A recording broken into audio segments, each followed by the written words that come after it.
This is Gabrielle Beckett at the 2011 NAFO in Cleveland, Ohio, and I'm looking at beautiful love spoons by Laura Gorin and Chris Watkin. And Laura Gorin and Chris Watkin. How'd you like this year's NAFO? It was fun. Yeah, it's great to be back. It's great to be around people with Welsh, vested Welsh interest, and just to enjoy talking about Wales and Welsh culture. Great. You're both from Ohio, right? I'm from Ohio. You're actually from Well, yes. Originally. Yeah, where are you from originally, Chris? From Neath originally, in South Wales, so I live in Worcester, Ohio. What brought you to the U.S.? My wife is from Northeast Ohio. Fantastic. And so you moved and lived here. Do you do love... Now, these love spoons, some of them are your dad's and some of them are yours? Everything I have this weekend is my dad's work, carved in Wales, in Neath, in the Neath Valley. Yes, I also carve in Worcester.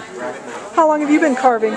Since 2004 regularly, but I carved my first love spoon at age 11 as part of a school woodworking project. And how long has your father been carving? Since about the same time as myself, 2003. Oh, you guys started together carving? Oh, fantastic. Laura, how long have you been carving?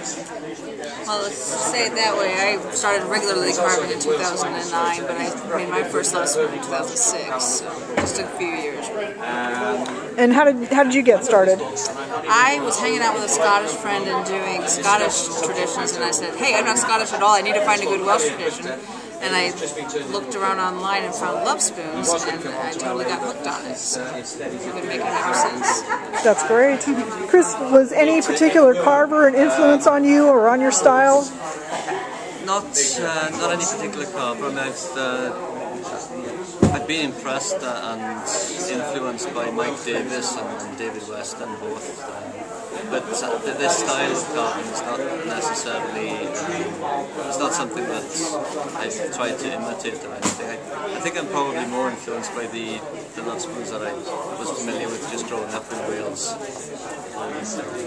in the markets and souvenir shops. I just try to put my own spin on that. And so your style of carving is influenced by that, and then it's your own. More so than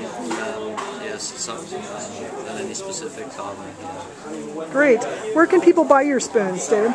We have a website, watkinslovespoons.com. That's probably the most.